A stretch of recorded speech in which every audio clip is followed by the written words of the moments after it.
As Jacob sat back in the seat and looked out the window at the interstate, he noticed things that he had missed while traveling to the White House. He had been too busy going over his notes to notice all of the cars stranded on either side of the road for as far as he could see. All of the cars had been vandalized, and most were burnt heaps of metal. People were wandering aimlessly. Some were fighting, some were crying. For most of them, their journey would end here. As the SUV exited the interstate near Jacob's home, it encountered its first roadblock. Several beat-up cars blocked the road, but the SUV barely had to slow down as the cars and people moved to allow it to pass. The ex-prisoners shouted, "Sorry, sorry," and bowed down, waved, or saluted. Everyone knew the men in the covered trucks behind the SUV would exterminate every living thing if they received the order, and they would enjoy every second of it. The next roadblock was the entrance to Jacob's neighborhood. This one was different.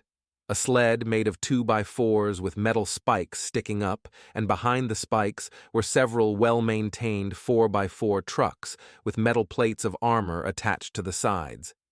Each was moved to clear a path for the SUV and covered trucks. The men in the covered trucks would surely be more nervous if ordered to engage here, as they could already feel the snipers' weapons trained on them to support the intel briefing they had received. As the SUV passed, instead of "sorry," the shouts were "fuck you, you pieces of shit," and the like, with middle finger salutes to accentuate their hatred of these intruders. When Jacob arrived at his house, left to him by his parents who had died within 2 months of each other over a year ago from stress most likely, he was met by several neighbors who were asking what the commies wanted with him. They were grilling me about my old social media channels. I hope you told them to kiss your ass. Oh yeah, you know it. Sorry, long trip. I gotta go for now. I'll fill you in later. As Jacob entered his house, he was met by an old crack-barrel shotgun being held by a beautiful 26-year-old blue-eyed brunette named Cara. Put that down, Cara. I'm sorry. Is everything all right? What did they want with you?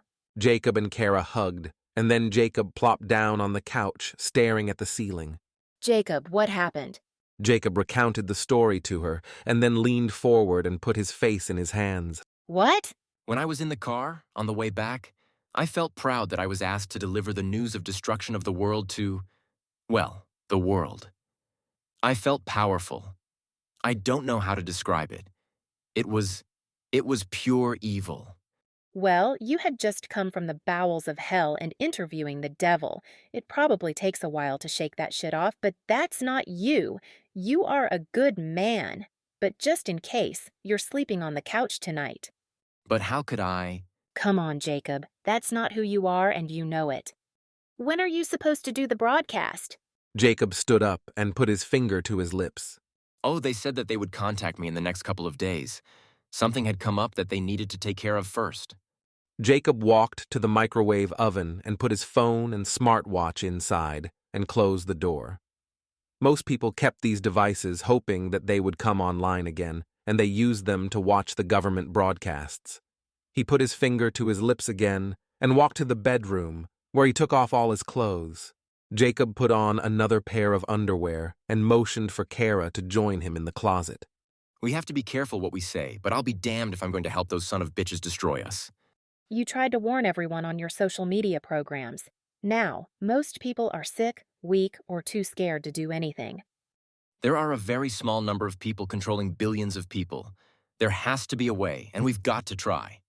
Well, wherever you go, I'm going to. I'm not staying here by myself, and you are not going off somewhere without me. Put some pants on first. Jacob laughed. He couldn't have picked a better partner, and now that he was back to his old self, that undeniable urge, love for humanity, the planet and the animals, filled him. Jacob didn't know how to even get started. He was a very spiritual person. He would ask for guidance and then work on a plan. If all I can do is disrupt their plans or prolong the fight, then at least I've done something, he thought.